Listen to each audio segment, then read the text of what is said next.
인천국제공항 제2터미널의 공기는 언제나 기대와 이별, 그리고 소독약 냄새가 뒤섞인 복합적인 향을 풍긴다. 거대한 돔 아래 사람들은 분주히 오가고 나긋나긋한 여성의 목소리가 세 가지 언어로 항공편 정보를 안내한다. 모든 것이 질서정연하면서도 바쁘게 돌아가는 풍경이다. 나는 박서연, 올해 63살이다. 스위스 항공 체크인 카운터 앞에 선 내 마음은 마치 생애 처음 눈을 보러 가는 어린 손자처럼 설렘으로 가득했다. 이번 스위스 가족 여행을 위해 나는 한 달 내내 준비했다. 여행 계획을 연구하고 레스토랑을 예약하고 설산 기후에 맞는 옷과 상비약을 각자에게 맞춰 챙기는 것까지. 나는 마치 중요한 건축 프로젝트를 다루듯 5천만 원 상당의 이 여행을 계획했다. 아들 김지훈의 회사가 최근 확장 중이라 자금 사정이 넉넉지 않다는 것을 알기에 온 가족이 이렇게 한데 모여 여행을 가는 것이 쉽지 않다는 것을 알기에 돈을 좀 쓰더라도 마음 편하게 즐기는 것을 알기에 내 왼손목에는 영롱한 주황빛 비치 팔찌가 채워져 있었다. 지난해 생일에 지훈이가 선물해 준 것이었다. 어머님 기품에 이 팔찌가 딱 어울리세요. 지훈이가 그렇게 말했을 때 며느리 한지은도 옆에서 웃으며 말했다. 네, 어머님께 정말 잘 어울리세요. 마치 태우 같으세요. 나는 겉으로는 돈 낭비라고 핀잔했지만 속으로는 흐뭇했다. 그 팔찌를 손목에 차는 순간 내 평생의 고생이 보상받는 기분이었다. 할머니, 스위스에 초콜릿으로 만든 산이 있어요? 7살 손자 김민준이 고개를 젖혀 올려다보며 눈을 반짝였다. 나는 웃으며 그의 머리를 쓰다듬었다. 초콜릿 산은 없지만 초콜릿보다 더 달콤한 풍경이 있단다. 온 가족의 화목함. 나는 옆에 선아들 지훈이를 보았다. 그는 고개를 숙인 채 핸드폰을 들여다보고 있었다. 일 처리 중인 듯했다. 지훈이는 커다란 여행 가방 몇 개에서 여권과 서류를 꺼내느라 바빴다. 오늘은 유난히 화려하게 차려입은 모습이었다. 샤넬 정장에 새 에르메스 버킨백을 들고 있었다. 그 가방 역시 내가 지훈이 회사에 빌려준 자금에서 나온 것이라는 걸 나는 똑똑히 기억하고 있었다. 우리 차례예요. 지은이가 턱을 치켜들며 여권 뭉치를 카운터 직원에게 내밀었다. 나는 기대에 부풀어 내 여권을 내밀려 했다. 하지만 지은이는 나를 건너뛰고는 다른 여권 한 권을 내밀었다. 다음은 지훈이의 것, 손자의 것, 그리고 마지막으로 네 번째 여권을 내밀었다. 나는 순간 멍해졌다. 우리 식구는 나까지 넷이 아닌가? 카운터 직원은 여권을 하나하나 대조해 보더니 미소 지으며 말했다. 김지훈 고객님, 한지은 고객님, 그리고 김민준 고객님과 이수진 고객님, 네 분의 탑승권입니다. 수화물은 722로 바로 연결됩니다. 이수진이라는 이름은 마치 날카로운 얼음 송곳처럼 내 모든 따스함과 기대를 순식간에 꿰뚫었다. 이수진은 한지은의 어머니, 즉 나의 사돈이었다. 내 피는 순식간에 절반쯤 얼어붙는 듯했다. 나는 지은이를 보았다. 그녀는 그제야 상황을 파악한 듯 과장된 놀라움으로 얼굴을 일그러뜨리며 자신의 가방을 뒤적였다. 어머나. 그녀는 소리를 질러 주위 사람들의 시선을 끌었다. 어머님, 제 정신 좀 걸 거예요. 어머님, 제 정신 좀 보세요. 어머님, 제 정신 좀 보세요. 어쩌다 어머님 여권을 집에 두고 저희 엄마 여권을 가져왔을까요? 그 표정은 마치 오스카상을 받을 만큼 진짜 같았다. 하지만 나는 똑똑히 보았다. 그녀의 눈빛 깊은 곳에는 단 한치의 미안함도 없었다. 오직 계획이 성공했다는 미묘한 특이한 향함만이 스쳐 지나갈 뿐이었다. 나는 아무 말도 하지 않고 그저 그녀의 연기를 조용히 지켜보았다. 내 시선은 그녀를 넘어 내 아들 김지훈에게로 향했다. 그는 처음부터 끝까지 나를 한 번도 올려다보지 않았다. 마치 세상에서 가장 중요한 일이 그 안에 있는 것처럼 자신의 핸드폰 화면만 응시하고 있었다. 그는 그저 얼거무리며 한마디 했다. 어쩌다 그렇게 부주의했어? 엄마, 그냥 먼저 집에 가 계세요. 저희 도착하면 영상통화 걸고 선물도 사올게요. 지은이는 기다렸다는 듯이 바로 말을 이었다. 목소리에는 걱정이 가득했다. 네, 어머님. 연세도 있으신데 열 몇 시간 비행하시면 힘드실 거예요. 비행기 표도 다 예약했는데 취소하기 아깝잖아요. 자리를 낭비할 수는 없죠. 마침 저희 엄마가 요즘 허리가 안 좋으신데 스위스 가서 온천욕 하면 몸에 좋을 거예요. 어떠세요? 주변 공기는 마치 얼어붙은 듯했다. 나는 다른 승객들이 보내는 이상한 시선들을 느낄 수 있었다. 동정심, 호기심, 그리고 남의 불행을 구경하는 듯한 얄팍한 즐거움이 뒤섞인 시선이었다. 나는 평생을 강단 있게 살아온 여자였다. 평범한 디자이너에서 맨손으로 시작해 푸른마루 디자인을 업계에서 어느 정도 이름 있는 회사로 키워냈다. 어떤 거친 풍파를 겪지 않았겠는가? 하지만 이 순간 사람들로 북적이는 공항홀에서 나는 옷이 벗겨진 채 구경거리가 된 광대처럼 느껴졌다. 표를 잘못 예약했다느니, 여권을 잊고 왔다느니 하는 말들은 그저 당연히 돈을 대는 나를 아무렇게나 내팽개쳐도 되는 바보 취급하는 것에 불과했다. 내 심장은 그 순간 완전히 차갑게 식어버렸다. 지난 수십 년간 이 가정을 위해 바쳤던 밤낮들, 스스로를 속이며 믿었던 모성애, 가족의 화목함이 거대한 농담처럼 내 머릿속에서 와르르 무너져 내렸다. 나는 깊이 숨을 들이쉬었다. 다시 고개를 들었을 때 내 얼굴에서는 어떤 감정도 찾아볼 수 없었다. 나는 지은이를 바라보았다. 그리고는 천천히 한 바퀴 한 바퀴 돌려 내 손목에서 그 영롱한 빛의 팔찌를 벗겨냈다. 팔찌의 감촉은 얼음처럼 차가웠다. 마치 지금의 내 심장처럼. 나는 그것을 지은이 앞에 내밀었다. 그녀는 무의식적으로 손을 뻗어 받으려 했다. 나는 미소 지으며 나 자신도 낯설게 느껴지는 평온한 목소리로 말했다. 이 팔찌는 참 귀한 물건이니 사돈께 안부 전해 달라고 하세요. 말을 마치자마자 그들이 반응하기도 전에 나는 손을 놓았다. 그 값비싼 팔찌는 지은이의 손에 떨어졌다. 그녀의 얼굴 표정은 순식간에 복잡하고 어색하게 변했다. 나는 그들을 더 이상 쳐다보지 않았다. 울먹이는 손자의 할머니. 나는 외침에도 아랑곳하지 않았다. 그저 몸을 돌려 꼿꼿이 등을 편 채 한때 내 모든 기대를 담았던 그 터미널을 한 걸음 걸어 나갔다. 내 뒤에는 그들의 세상이, 내 앞에는 나 혼자만의 세상이 펼쳐져 있었다. 그래, 그것으로 충분했다. 공항에서 빌라로 돌아오는 길, 나는 운전기사에게 차를 몰지 말라고 했다. 차창 밖으로 도시의 고층 빌딩들이 소리 없는 영화처럼 빠르게 뒤로 스쳐 지나갔다. 내 머릿속은 텅 비어있는 것 같으면서도 동시에 고양이가 가지고 놀다 엉망으로 만든 실타래처럼 뒤죽박죽이었다. 1시간 후 차는 내가 10년 동안 살았던 그 빌라 앞에 멈췄다. 내가 직접 설계하고 최고의 자재를 써서 벽돌 하나하나 쌓아 올린 집이었다. 심리가 결혼부터 끝까지 박서연, 내 이름만이 올라 있었다. 심리가 결혼하고 했을 때였다. 나는 두말 없이 이 땅을 전에 현금으로 매입하고 이 타고 이 현금으로 매입하고 이 짐을 현금으로 매입하고 이 타고 이 현금으로. 그때는 이것이 아들의 신혼집이자 나의 노후를 위한 보금자리라고 생각했다. 이제와 생각하니 참으로 가소로운 일이었다. 지문으로 문을 열자 익숙하면서도 어딘가 낯선 기운이 확 풍겨왔다. 집 안에는 아무도 없었다.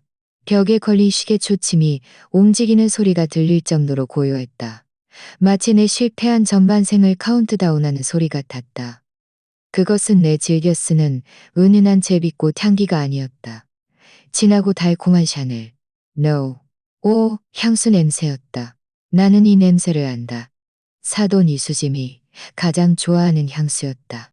내가 모르는 사이에 그녀는 이미 이곳의 안방마님처럼 드나들며 반쯤은 여주인 행세를 하고 있었던 것이다.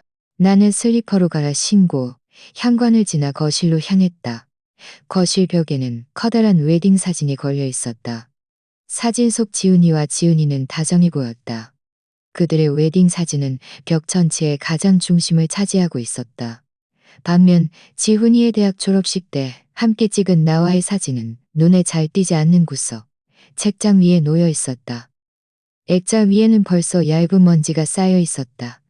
나는 부엌으로 가서 냉장고를 얇은 먼지가 쌓여 있었다.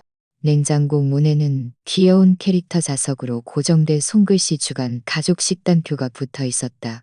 나는 식단표를 훑어보았다. 월요일은 매콤한 낙지볶음, 화요일은 얼큰한 김치찌개, 수요일은 달콤 짭짤한 닭강정. 모두 사돈이 좋아하는 자극적이고 맛이 강한 음식들이었다. 담백하고 정갈하는 자극적이고 정갈한 음식들이었다. 담백하고 정갈하는 나 같은 섬세한 미식가를 위한 요리는 단 한 가지도 없었다. 그저 마비된 듯한 차가운 공허함만이 남았다. 나는 내 방으로 돌아왔다. 내 방은 2층 남향으로 이 빌라에서 채광이 가장 좋은 곳이었다. 하지만 지금은 거대한 통창을 통해 들어오는 햇살 속에서도 한 줄기 따스함도 느낄 수 없었다. 나는 책상으로 가서 가장 아래쪽에 잠겨있던 서랍을 열었다. 그 안에는 귀금속이나 보석 대신 두툼한 서류 뭉치가 들어있었다. 가장 위에 놓인 누런 서류 봉투를 꺼내 먼지를 풀어내고 그 안에서 계약서 한 해 봉투를 꺼내 그 안에서 계약서 한 해고. 이것은 15년 전 회사를 설립할 때 내가 변호사에게 의뢰하여 작성한 것이었다. 그때 지훈이는 막 졸업한 상태였다. 나는 그를 훈련시키기 위함도 있었고 그를 명실상부한 젊은 오너로 만들기 위해 그를 회사의 법인 대표 겸 CEO로 앉혔다. 하지만 회사의 초기 자금, 핵심 기술, 그리고 7개의 주요 디자인 저작권은 모두 내 개인 명의로 되어 있었다. 나 박서연은 회사 지분의 70%를 실질적으로 보유한 회사의 절대적인 대주주이며 김지호는 30%의 지분을 대리 보유하고 회사의 경영 관리권을 가진다고. 그때 나는 생각했다. 내가 늙으면 이 모든 것이 결국 지훈이의 것이 될 거라고. 이 약정서는 만약을 대비해 나 자신을 위한 안전장치일 뿐이라고. 나는 이 만약이라는 것이 정말로 찾아올 날이 있으리라고는 상상조차 하지 있으리라고는. 약정서에 적힌 내 단아한 서명을 바라보았다. 지난 10수년의 시간들이 눈앞을 스쳐 지나갔다. 내가 어떻게 지훈이에게 설계 도면을 손수 가르쳤는지, 어떻게 그를 데리고 입찰 현장에 갔는지, 그가 첫 프로젝트를 망쳤을 때 어떻게 사흘 밤낮을 세워가며 수습 방안을 마련했는지. 나는 내가 후계자를 키우고 있다고 생각했다. 알고 보니 나는 배은망덕한 짐승을 먹여 살리고 있었던 것이다. 나는 핸드폰을 들었다. 연락처에는 수천 개의 연락처가 있었고 대부분은 업무 관련 파트너들이었다. 한참을 스크롤한 후에야 거의 잊고 지냈던 이름 하나를 발견했다. 최민호. 그는 나의 옛 법률 고문이었고 지금은 국내 최고 로펌의 파트너 변호사였다. 전화는 3번 울린 후 연결되었다. 수화기 너머로 차분하면서도 약간의 놀라움이 섞인 목소리가 들려왔다. 박서연 회장님, 이게 웬일이십니까?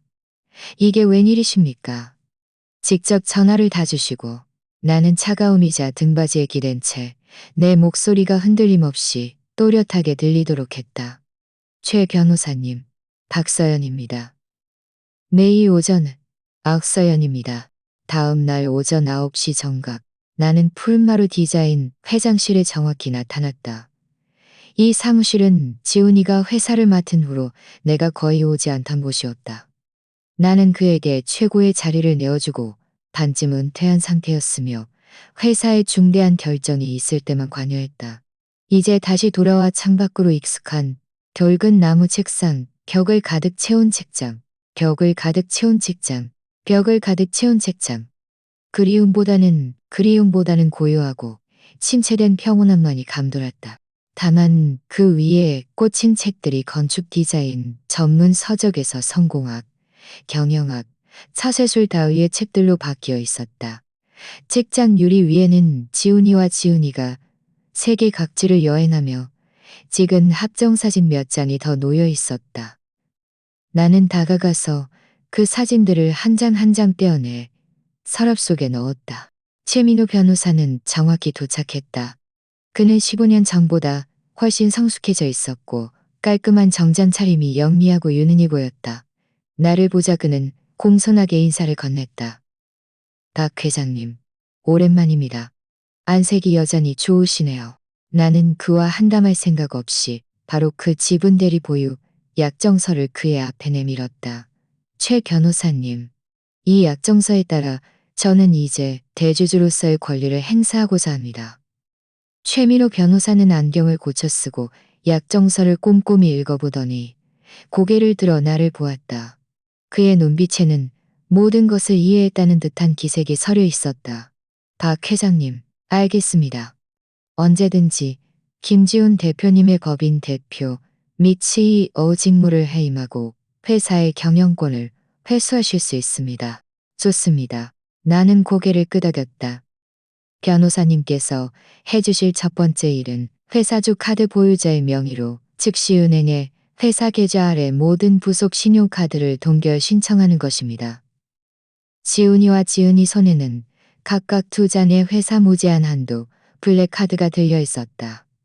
그동안 그들의 모든 사치품 소비, 여행 경비, 경조사 비용 등은 거의 이 두 카드로 처리되었다. 이것은 그들이 체면 있는 삶이다. 최민호 변호사는 내 의도를 즉시 파악했다. 그는 집안일에 대해 한마디도 묻지 않고 그저 전문적으로 고개를 끄덕였다. 문제 없습니다. 지금 바로 은행 법무팀에 연락하겠습니다. 30분 내로 처리될 것입니다. 나는 그가 일사천리로 전화를 거는 모습을 보면서 시간을 계산했다. 취리히와 우리나라는 7시간의 시차가 있다. 그들은 지금 막 착륙했을 테니 정신과 무력이 가장 고조되어 있을 때일 것이다. 내 예상은 틀리지 않았다. 약 1시간 후, 내 개인 핸드폰으로 최민호 변호사에게서 온 메시지가 도착했다. 박 회장님, 처리 완료되었습니다. 그리고 그 시각, 9,000km 떨어진 스위스 취리 바노프 거리. 이 이야기는 나중에 지훈이와 함께 갔던 친구에게서 들은 것이다. 지은이는 지훈이의 팔짱을 낀 채 한 명품 매장으로 들어가고 있었다. 지은이는 8천만 원 상당의 한정판 여성 시계를 한정판 여성 시계를 한정판 여성 시계를 한정판 여성 직원에게 포장을 부탁했다. 지은이는 평소처럼 지갑에서 검은색 신용카드를 꺼냈다. 하지만 그가 카드를 직원에게 내밀자 비어와스키에서 검은색 신용카드를 꺼냈다. 거래 거절이라는 영문 문구가 떴다. 직원은 정중하게 웃으며 다시 시도했지만 결과는 마찬가지였다. 지은이의 얼굴은 순식간에 굳어졌다. 지은이도 다가와 어리둥절한 표정으로 물었다. 무슨 일이야? 한도 초과됐어? 말도 안 돼. 지훈이는 미간을 찌푸렸다. 이 카드는 한도가 엄청 높아서 그럴 리가 없어. 주변 손님들과 직원들의 시선이 점점 더 이상해지는 가운데 그들은 지은이의 명의로 된 다른 부속 카드를 사용해 보았다. 결과는 여전히 같았다. 그 귀에 거슬리는 삐소리는 마치 시끄러운 따귀처럼 그들의 얼굴을 강타했다. 결국 그들은 차갑고 정중하면서도 비웃음이 가득한 직원의 메르시라는 말 속에서 몹시 당황하며 그 가게를 도망치듯 빠져나와야 했다. 그들은 믿지 못하고 다른 가게에 가 보았지만 결과는 마찬가지였다. 한때 그들이 자랑스러워하며 마음껏 돈을 쓸 수 있게 해주었던 그 신용카드는 하룻밤 사이에 쓸모없는 플라스틱 조각으로는 하룻밤 사이에 쓸모없는 그들은 결국 당황했다. 지훈이는 길모퉁이에서 국내은행 고객센터에 전화를 걸었다. 길고 긴 기다림과 어려운 영어, 소통 끝에 그는 마침내 청천벽력 같은 답변을 들었다. 죄송합니다. 고객님. 고객님의 카드번호 XXXXXX YYYYY 두 장의 부속 카드는 주 카드 소유자께서 1시간 전에 연고 동결 신청하셨습니다. 나는 지훈이가 전화기를 든 채 얼굴이 새하얗게 질리고 온몸이 차갑게 식어버린 모습을 거의 상상할 수 있었다. 여행은 이제 막 시작되었을 뿐 진짜 볼거리는 아직 남아 있었다. 최민호 변호사를 보낸 후 나는 회사에 오래 머물지 않고 바로 빌라로 돌아왔다. 문을 열자지 반은 여전히 텅 비어 있었다. 어제는 이 텅 빈 공간이 왠지 모르게 서늘하게 느껴졌지만 오늘은 전혀 없는 가벼움을 느꼈다. 기생충이 없어진 몸만이 건강을 되찾을 수 있는 법이다. 나는 쉬지 않고 바로 고급 이사 회사에 전화를 걸었다. 이 회사의 광고 문구는 당신의 삶을 걸어드립니다. 나는 이 말이 참으로 일리 있다고 생각했다. 여보세요. 포장, 운반, 단기 보관까지 모든 서비스가 필요합니다. 나는 전화로 침착하게 말했다. 주소는 오늘 최대한 빨리 부탁드립니다. 30분 후 프리미엄 이사라고 쓰인 화물차가 빌라 아래에 멈춰 섰다. 나는 문을 열고 통일된 유니폼을 입고 깔끔하고 날렵해 보이는 3명의 기사님들을 맞이했다. 선도의 팀장님은 김시성을 가졌는데 이 커다란 빌라에 나 혼자 있는 것을 보고는 약간 놀란 듯했다. 어머님, 혼자 계세요? 자녀분들은 어디 가셨어요? 그들은 출장 갔어요. 나는 담담하게 대답했다. 집을 새로 인테리어할 예정이라 제가 좀 정리하는 중이에요. 나는 미리 작성해둔 목록을 건네며 지훈이와 지훈이의 침실, 서재, 그리고 거실에 있는 그들 소유의 대부분 물품을 가리켰다. 김 팀장님께 말했다. 김 팀장님께 말했다. 네, 어머님. 깨끗하게 정리해드리겠습니다. 네, 어머님.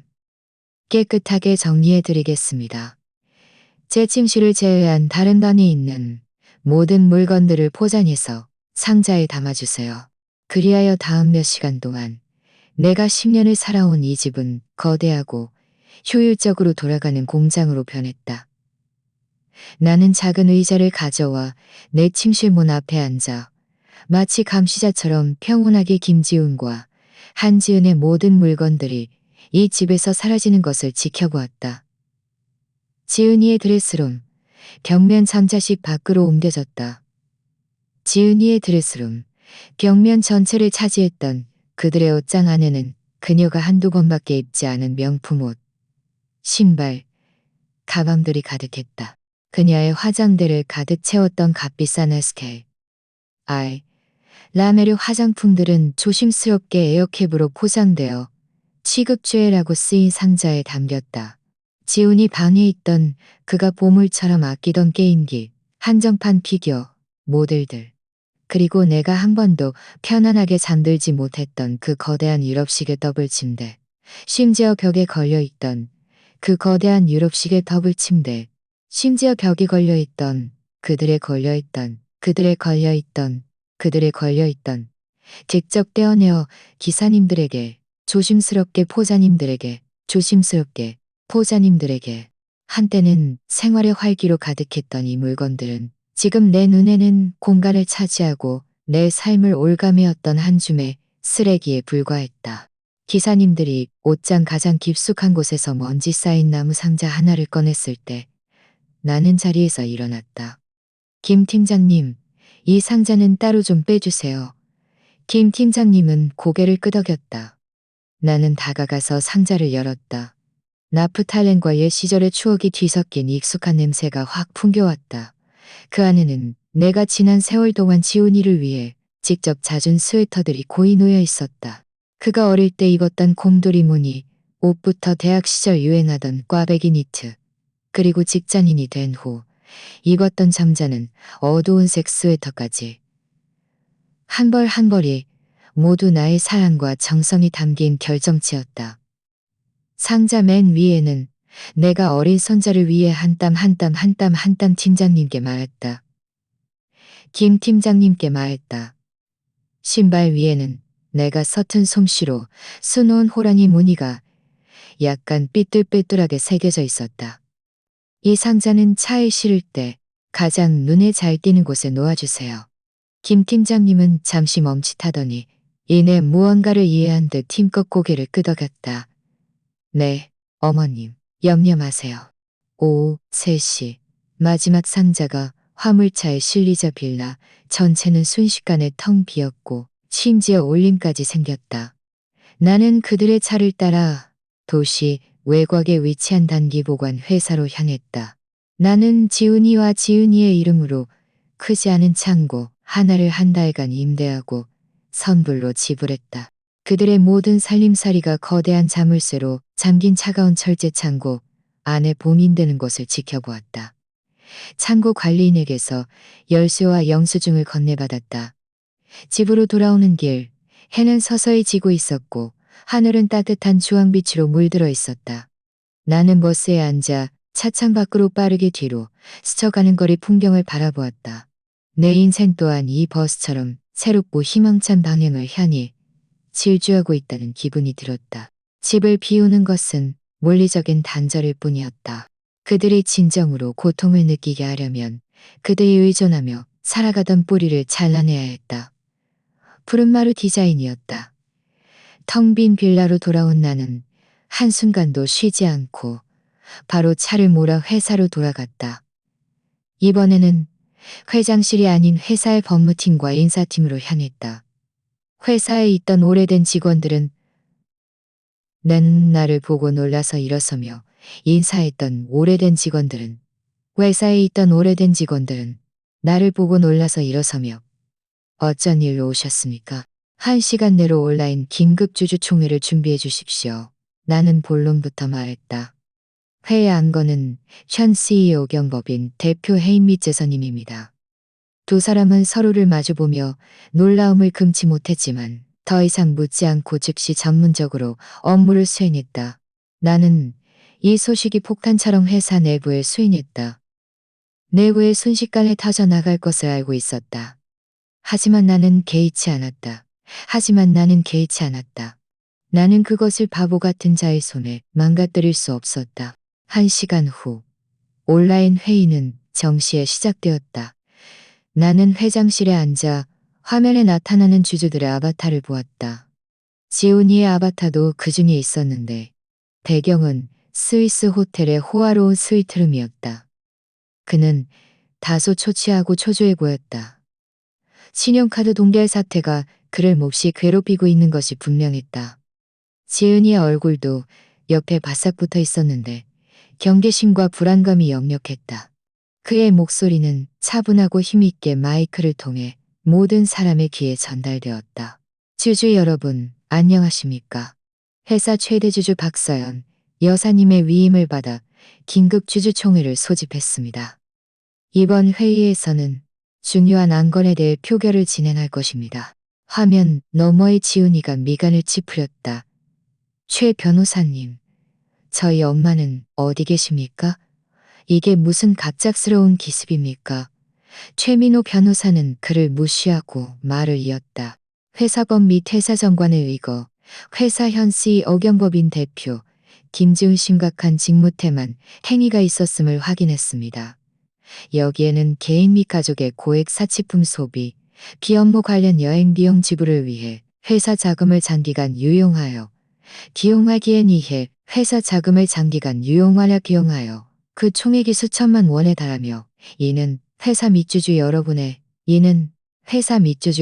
이익을 심각하게 훼손했습니다. 그는 말하면서 화면의 은행 거래 내용 그는 격앙된 목소리로 소리쳤다. 말도 안 돼. 이건 우리 엄마 회사야. 내가 돈 좀 쓴 게 뭐가 어때서? 엄마가 동의했다고. 최민호 변호사는 안경을 고쳤으며 여전히 평온한 어조로 말했다. 그렇다면 김지훈 씨, 장모님이신 이수진 여사님을 위해 지불된 이러한 지출. 예를 들어 지난달 제주도에서 구매한 바다 전망 아파트의 계약금 3억 원도 박 회장님께서 동의하신 것입니까?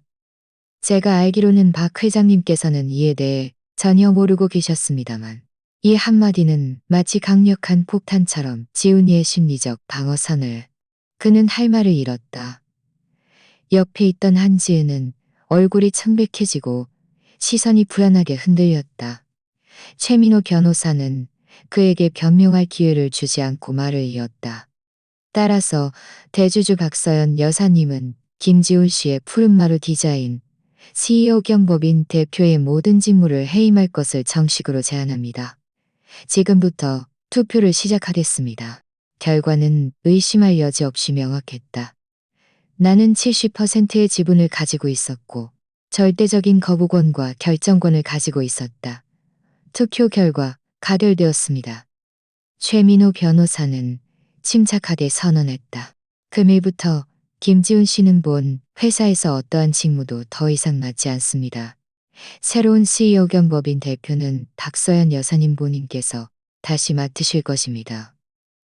나는 화면 너머로 한지은의 날카로운 비명소리와 지은이의 무너지는 듯한 고함을 들었다. 엄마, 어떻게 저한테 이럴 수 있어요? 제가 아들이잖아요. 나는 끝내 마이크를 켜지 않았다. 그저 분노와 두려움으로 일그러진 그의 얼굴을 화면으로 일그러진 그의 얼굴을 화면으로 일그러진 그의 얼굴을 화면으로 조형으로 일그러진 이제 와서 내가 그의 엄마라는 것을 기억해낸단 말인가? 나는 화면을 향해 소리 없이 비웃음을 흘렸다. 그리고는 단호하게 회의 종료 버튼을 클릭했다. 회사 직인과 법률사무소, 직인이 찍힌 법인 대표 변경 통지서 한 통이 같은 시각, 그들 부부의 이메일로 발송되었다. 이것은 내가 그들에게 준 두 번째 선물이었다. 돈을 회수하고 권력을 회수했다. 돈을 회수하고 권력을 회수했다. 나는 그들이 가진 모든 것이, 내가 진 모든 것이 내가 진 모든 것이 회사의 문제를 해결하니 마음속을 짓누르던 거대한 바위 하나가 드디어 떨어진 기분이었다. 푸른마루 디자인을 다시 운영하는 것은 나에게 어려운 일이 아니었다. 회사에는 내가 키워낸 오래된 직원들이 있었고 업무 흐름도 손바닥처럼 꿰뚫고 있었다. 하지만 그 빌라만큼은 하루도 더 머물고 싶지 않았다. 그곳은 내가 스스로를 속이며 가졌던, 그곳은 내가 스스로를 속이며 가졌던 너무 많은 온정과 차마 되돌릴 수 없는 수치심을 담고 있었다. 나는 즉시 국내 최고의 부동산 중개업체에 연락했다. 그곳의 에이스 중개인은 내 전화를 받고 목소리가 약간 떨릴 정도로 흥분했다. 박 회장님, 이 빌라는 입지, 면적, 디자인 등 모든 면에서, 시자인 등 모든 면에서 시장에서 가장 뜨거운 희소 자원입니다. 회장님이다. 회장님, 염려 마십시오. 제가 좋은 가격에 팔아드리겠습니다. 나는 그의 말을 잘랐다. 저는 높은 가격을 요구하지 않습니다. 단 한 가지 조건이 있습니다. 그들에게는 돈에 연연하지 않고 속전속결을 원하는 판매자가 최고 중에 최고였다. 알겠습니다, 박 회장님. 좋은 소식 기다리십시오. 과연 돈의 힘은 거대했다. 입지가 최고인데다 매력적인 가격과 지불 조건 덕분에 내 매물 정보는 올라가자마자 수많은 진성 구매자들을 끌어모았다. 사흘도 채 되지 않아 중개인은 들뜬 목소리로 나에게 알렸다. 내 모든 요구 사항을 완벽하게 충족하는 구매자를 찾았다고. 상대방은 상장 기업의 대표로 이 빌라를 부모님의 노후주택으로 구매하는 것이며 진정성이 넘쳐 즉시 계약하고 전에 현금을 지불할 수 있다고 했다. 계약서에 서명하던 날 나는 일부러 깔끔한 옷으로 갈아입었다. 부동산 거래센터에서 나는 그 구매자를 만났다. 부동산 거래센터에서 나는 그 구매자를 만났다. 아주 우아해 보이는 중년 남자였다. 그는 나를 보자 공손하게 손을 내밀었다. 그는 나를 보자 공손하게 손을 내밀었다. 박서연 여사님, 수속 과정은 매우 순조로웠다. 내가 수많은 서류 위에 박서연이라는 세 글자를 서명할 때 내 손은 한치의 떨림도 없었다. 나는 내가 서명하는 것이 단순한 부동산 매매 계약서가 아니라 내 전반생과의 완전한 단절을 의미한다는 것을 알고 있었다. 1시간 후 내가 원하는 어떤 새로운 삶이라도 시작할 수 있을 만큼 거대한 자금이 내가 새로 개설한 개인 계좌로 입금되었다. 부동산 거래센터를 나섰을 때 햇살은 찬란했다. 나는 수십 년을 사용했던 카드를 꺼내주저 없이 두 동강 내어 길가의 쓰레기통에 버렸다. 이제부터 김지훈과 한지은의 세상에서는 박서연이라는 사람을 더 이상 찾아볼 수 없게 되었다. 그리고 그 시각 그들은 여전히 스위스에서 혼란 속에 있었다. 회사의 경제적 지원을 잃자 그들의 값비싼 여행 계획은 순식간에 물거품이 되었다. 나는 그들이 돈 문제로 호텔에서 크게 싸웠고 나는 길거리에 서서 차들이 돈 문제로 호텔에서 크게 싸웠고 남은 일정을 모두 취소한 채 서둘러 귀국한 비행기표를 예약했다는 소식을 들었다. 그들은 계약했다는 소식을 들었다. 가족의 진도, 아들의 얽힘도 사라진 지금 내 인생은 63살이 되었어야 비로소 진정으로 시작되었다. 빌라를 팔고 나는 잠시 5성급 호텔에 머물렀다. 매일 창밖의 도시 풍경을 바라보며 누구에게도 신경 쓸 필요 없는 평온함을 만끽했다. 내 정신 상태는 나날이 좋아지고 있었다. 회사 업무도 이미 순조롭게 인수인계를 마쳤다. 나는 유능한 부사장 몇 명을 재임명하고 일상 업무를 그들에게 맡겼다. 이번 풍파를 겪고 나서 회사 직원들은 오히려 나를 더 경외하게 되었고 업무 효율도 상당히 오히려 모든 것이 좋은 방향으로 흘러가고 있었다. 하지만 나는 어딘가 부족하다는 느낌을 지울 수 없었다. 지훈이에 대한 벌이 아직 충분하지 않았다. 돈과 집을 회수하는 것은 물질적인 타격일 뿐이었다. 내가 너무 오냐오냐 키워 눈은 높고 능력은 없으면서도 자존심은 극도로 강한 그에게 가장 치명적인 타격은 그가 가장 자랑스러워하는 전문 분야에서 그를 완전히 꺾어버리는 것이라는 것을 우연한 기회에 나는 회사 프로젝트 부서로부터 시에서 랜드마크 프로젝트인 설해문화예술센터에 디자인 공모전을 열었다는 소식을 들었다. 이 프로젝트는 시의 중점 사업으로 관심도가 매우 높았다.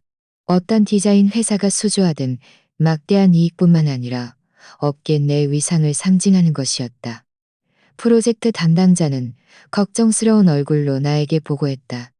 박 회장님, 이 프로젝트는 김지훈 전무님이 오랫동안 담당했던 건데 저희 내부 심사에서 그의 안이 너무 평범하고 특별한 장점이 없다는 평가를 받았습니다.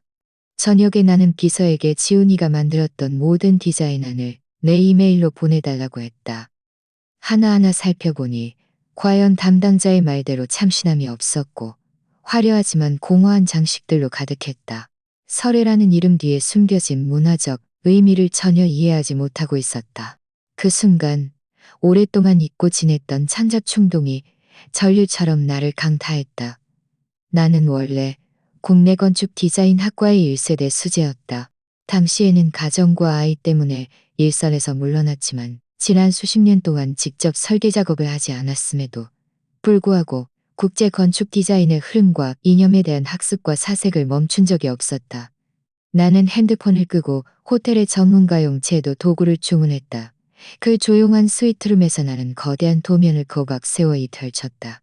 공기 중에는 익숙한 잉크향이 감돌았다. 나는 마치 20살 때로 돌아간 듯했다. 내 머릿속에 오랫동안 잠들어 있던 디자인 영감들이 샘물처럼 솟아나왔다. 나는 동양의 혈맥과 신비로운 운치를 현대의 미니멀리즘 구조주의와 결합하여 장자의 호접지몽에서 영감을 얻은 가볍고 역동적이며 몽환적인 건축 형태를 디자인했다. 그것은 강렬한 시각적 충격뿐만 아니라 주변 자연환경과 완벽하게 융합되었다. 내가 마지막 선을 그었을 때 창밖에서는 새벽이 밝아오고 있었다. 나는 내 반평생의 배움과 깨달음이 응축된 이 디자인 도면을 바라보았다. 이것은 단순한 입찰 제안서가 아니라 독립적인 디자이너 박서연으로서 이 세상에 나의 복귀를 선언하는 선언문이라는 것을 나는 알고 있었다. 나는 푸른마루 디자인 회사의 명의를 사용하지 않았다. 그저 개인 디자이너 박서연의 신분으로 이 디자인안을 프로젝트 공모 측의 임명으로 제출했다. 그리고 모든 사람들에게, 나는 지훈이에게, 그리고 모든 사람들에게 내가 없으면 그가 아무것도 아니라는 것을 보여주고 싶었다. 열흘간의 스위스 여행은 김지훈과 한지은에게 결국 잊을 수 없는 악몽으로 변했다. 여행 둘째 날, 그들은 신용카드 동결로 인해 곤경에 처했다. 이어서 CEO 해임 이메일은 그들에게 치명적인 일격이 되었다. 원래의 호화로운 일정은 강제로 중단되었다. 밥비쌀 레스토랑은 더 이상 들어갈 수 없었고, 예약했던 설산 호텔도 저렴한 여관으로 바꿔야 했다. 그들은 지치고 원망으로 가득 찬 몸을 이끌고 국내로 돌아왔다. 택시가 그들의 익숙한 빌라 단지로 서서히 들어설 때 불길한 예감이 이미 그들의 마음을 덮쳤다. 왜냐하면 그들은 멀리서도 자신들의 빌라 대문 밖에 커다랗고 눈에 띄는 붉은 현수막이 걸려있는 것을 보았기 때문이었다. 그 위에는 붉은 현수막이 걸려있는 글자로 쓰여 있었다. 그 위에는 글자로 쓰여 있었다. 새로운 주인께 진심으로 축하드립니다. 하지만 지훈이가 떨리는 손으로 열쇠를 자물쇠에 꽂았을 때 열쇠는 전혀 움직이지 않았다. 자물쇠가 이미 바뀌어 있었던 것이다. 두려움은 보이지 않는 거대한 손처럼 순식간에 그들의 심장을 꽉 움켜쥐었다. 바로 그때 빌라의 대문이 안에서 열렸다. 낯선 중년 남자가 걸어 나왔다. 그는 그들을 보고 미간을 찌푸렸다. 당신들은 누구십니까? 우리 집 앞에서 뭘 그렇게 어슬렁거리는 겁니까? 당신 집? 지은이가 날카롭게 소리쳤다. 여기는 우리 집이에요. 당신은 누군데? 남자는 그들을 바보 보듯 바라보았다. 주머니에서 붉은색 부동산 등기 권리증을 꺼내 그들 앞에서 흔들어 보였다. 똑똑히 보십시오. 집주인은 나입니다. 이 집은 지난주에 박서연이라는 분에게서 전액 현금으로 매입한 겁니다. 당신들이 계속 안 가면 경찰에 신고할 겁니다. 박서연. 내 이름을 듣자 지훈이의 얼굴에서 핏기가 싹 가셨다. 그는 마침내 이것이 오해가 아니라는 것을 깨달았다. 말도 안 돼. 우리 엄마가 집을 팔 리가 없어. 새 주인은 그들과 더 이상 얽히고 싶지 않은 듯 쾅소리와 함께 대문을 닫아 그들을 밖으로 내쫓았다. 한지은은 다리에 힘이 풀려 그 자리에 주저앉아 통곡하기 시작했다. 반면 지훈이는 영혼이 빠져나간 꼭두각시처럼 뻣뻣하게 서 있었다. 그는 마침내 떨리는 손으로 핸드폰을 꺼내 한 주 넘게 연락하지 않았던 그 익숙한 번호로 전화를 걸었다. 수화기 너머로 들려온 것은 차갑고 기계적인 여성의 목소리였다. 고객님께서 거신 번호는 없는 번호입니다. 그들은 버려진 것이다. 한때 그들의 집이었던 곳은 이제 다른 사람의 저택이 되었다. 그들은 마치 두 명의 집 없는 거지처럼 자신들의 한때 호화로웠던 저택 문밖에 서서 우스꽝스럽고도 비참한 모습으로 보였다. 빌라 대문 앞의 소동은 결국 경비실 직원의 개입으로 막을 내렸다. 경비팀장은 지훈이를 알아봤지만 태도는 공정하고 사무적이었다. 김지훈 씨, 저희가 새 주인분께 민원을 받았습니다. 그리고 박 회장님께서 김지훈 씨에게 전달해 달라고 남기신 물건이 있습니다. 그는 열쇠와 봉투 하나를 건넸다. 지훈이는 떨리는 손으로 봉투를 열었다. 그 안에는 창고 회사의 영수증이 있었고 주소와 창고 번호가 적혀 있었다. 영수증 아래에는 내가 컴퓨터로 인쇄한 감정 한 조각 없는 변천사 한 장이 놓여 있었다. 기아들의 모든 개인 물품은 성동 안심창고센터 보관한 번호 037에 보관되었습니다. 보관한 번호 037에 보관되었습니다. 어떤 감정의 흐름도 없었다. 마치 두 개의 쇠미답, 열쇠 미답과트 관리사무소에 위탁 보관되어 있습니다.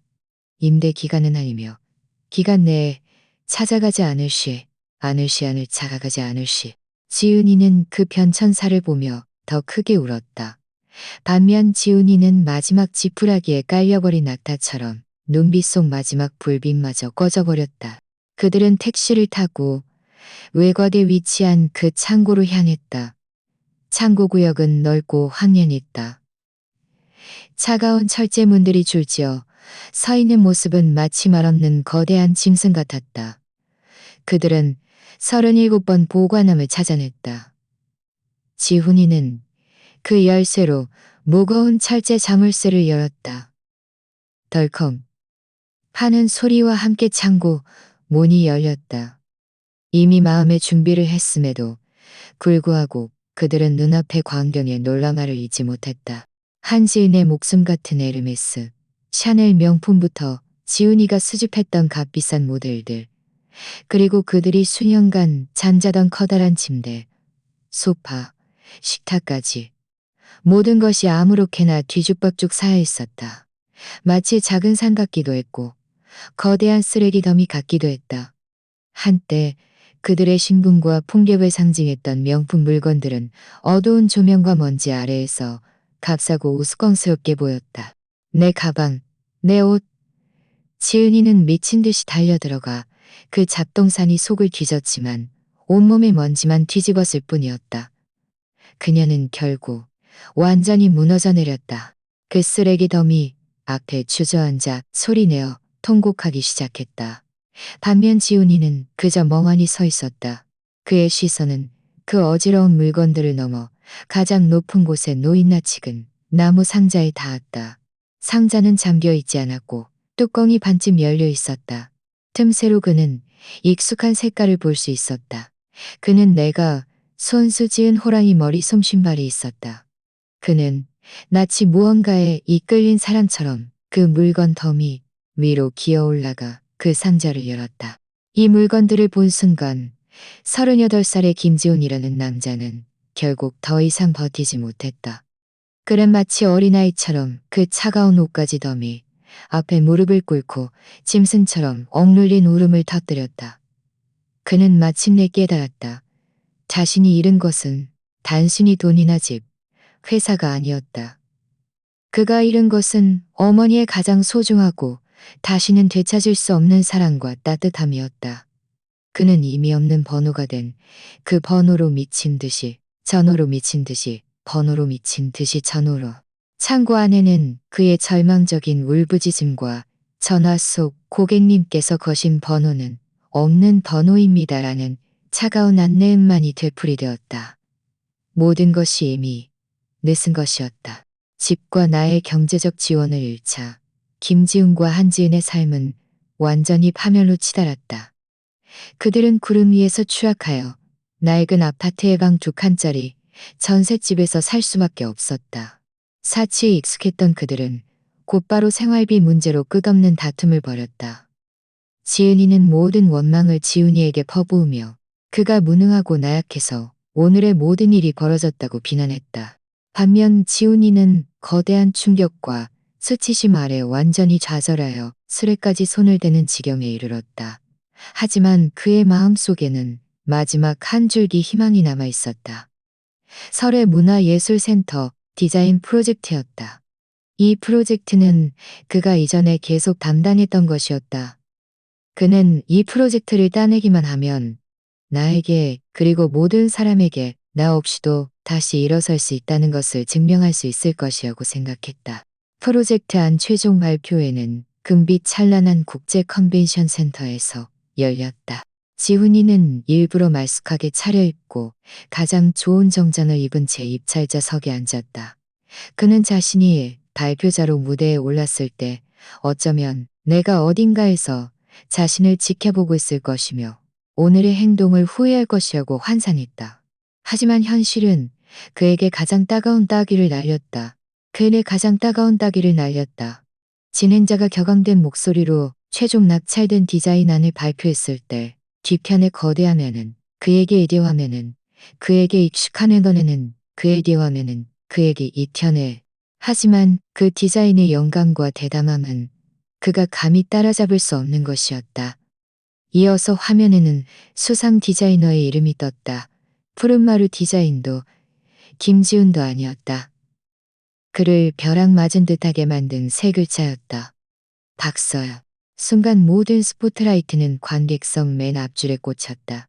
나 박서연은 심플하면서도 우아한 샴페인색 정장 차림으로 뜨거운 박수갈채 속에서 천천히 일어서서 침착하게 무대 위로 걸어 올라갔다.